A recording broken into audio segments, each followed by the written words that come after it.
Hello, I'm Dr. Anthony Wheeler, and I'm telling you everything that you need to know about pathology. Take a look at this image here, this MRI scan. We have a syringomyelia. You remember what that is?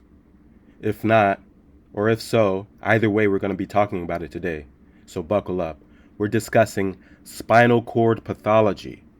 Now, this is covered in your book, Medical School Pathology and Step 1 Review.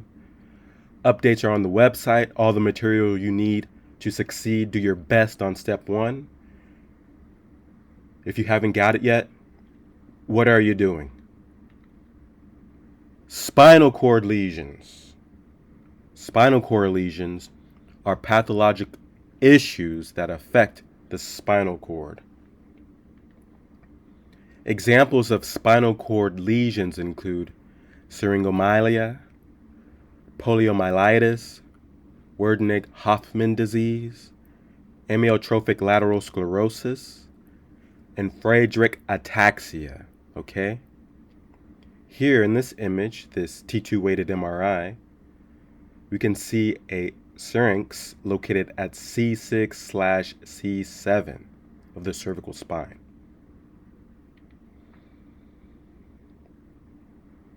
Let's talk a bit about syringomyelia. What is that exactly? Well, a syringomyelia is a cyst in the spinal cord.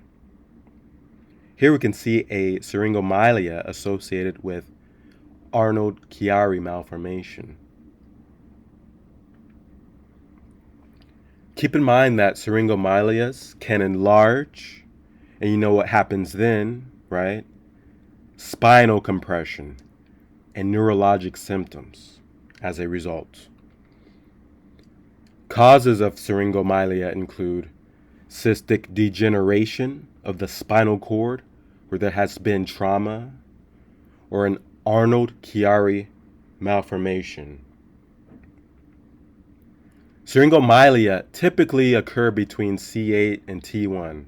That's typically, but we know that it can occur other places as well.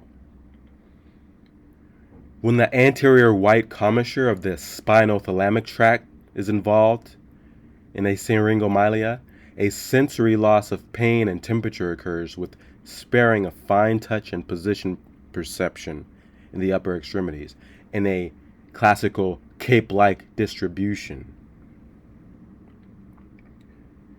And remember, syringomyelia growth causes other spinal tracts to become involved, which may result in weakness, atrophying muscles that have lower muscle tone, and damage to the lower motor neurons of the anterior horn causes hyporeflexia. So there will be diminished reflexes. Here we have an H&E from fibrous tissue on the wall of a cyst that was involved with a syringomyelia. Now let's talk about polio, specifically poliomyelitis. Poliomyelitis is due to infection with poliovirus, which causes damage to the anterior motor horn neurons. You will be asked that. Poliovirus causes damage to the anterior motor horn.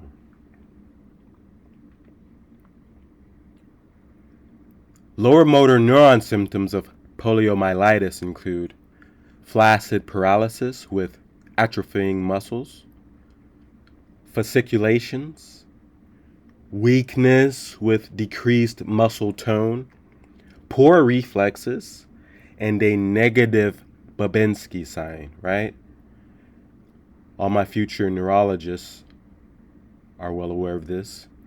A negative Babinski sign, which is down-going toes when the bottom of the foot is stroked. And future pathologists know this, right? They know what they're looking at, and you should as well. So before we even get into this, what type of muscle are we looking at? Is this smooth muscle, cardiac muscle, or skeletal muscle? This is skeletal muscle, and we know that because we have the nuclei being pushed off to the periphery. Unlike with cardiac muscle, the neurons are more central, and they also have the intercalated discs, right?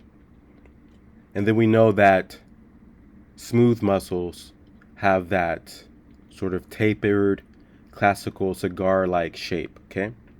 But anyhow, this specific image of skeletal muscle is highlighting key features from histology, showing denervation of the skeletal muscle secondary to poliovirus infection. And this in itself can lead to paralysis. And here we have an image of a blockage of the lumbar anterior spinal cord due to polio. And here we have our friend that we met on the streets, who became our patient. And when he shows up, we know that he has atrophy of his right leg, right? Remember our fellow friend? And this is caused by polio. Now let's move on to another condition called Werdnig-Hoffmann disease.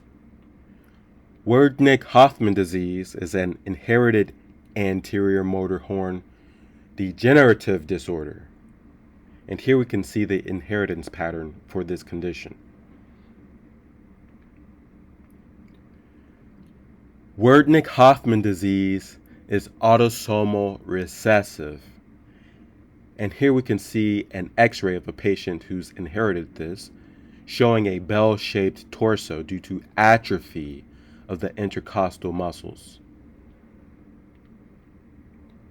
And keep in mind that Werdnig-Hoffmann disease presents as a limp, floppy baby that may pass away not long after death. It's very unfortunate. Now let's talk about amyotrophic lateral sclerosis.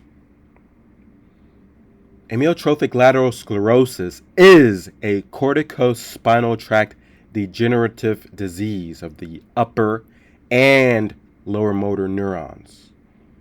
Here we have an MRI from a patient with amyotrophic lateral sclerosis.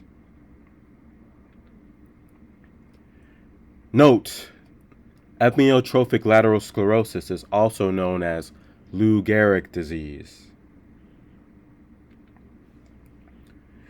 Lower motor neuron signs are caused by anterior motor horn degeneration in amyotrophic lateral sclerosis. This is the typical classic type of ALS. Now you might be asked the clinical findings from a patient with amyotrophic lateral sclerosis. And those lower motor neuron signs would be fasciculations, weakness, decreased muscle tone, poor reflexes, a negative Babinski sign, and paralysis. The upper motor neuron signs include spastic paralysis, hyporeflexia, increased muscle tone, and positive Babinski sign. So this is an easy question to ask to get down to the upper motor neuron signs as well as the lower motor neuron signs. So be on the lookout for it. And keep in mind that amyotrophic lateral sclerosis results in lateral corticospinal tract degeneration. Hand muscle atrophy and weakness are early warning signs of ALS. And the majority of ALS cases are sporadic and affect middle-aged adults. There are some familial forms of ALS that are due to zinc-copper superoxide dismutase mutations. And note, the familial zinc-copper superoxide dismutase mutation causes free radical damage to neurons, which lead to ALS. And here we have imaging from a patient with amyotrophic lateral sclerosis. Now let's talk about Friedreich ataxia. This is asked about frequently. Friedreich ataxia is a disorder that causes spinal cord and cerebellar degeneration. Symptoms of Friedreich ataxia include muscle weakness in the lower limbs, loss of deep tendon reflexes, loss of vibratory sensation, and loss of proprioception. Friedreich ataxia is an autosomal recessive condition. And you know that Friedreich ataxia is due to the growth of an unstable trinucleotide repeat, GAA, in the frataxin gene, which causes the frataxin protein to not form or to be abnormally complicated, right? Speaking of which, there are other trinucleotide repeat conditions that you definitely will be asked about. And those are Huntington's disease, myotonic dystrophy, and Fragile X, right? You know those. And you know that CAG is for Huntington's. Right here, you know GAA is for Friedreich ataxia. And you know for myotonic dystrophy, that's CTG.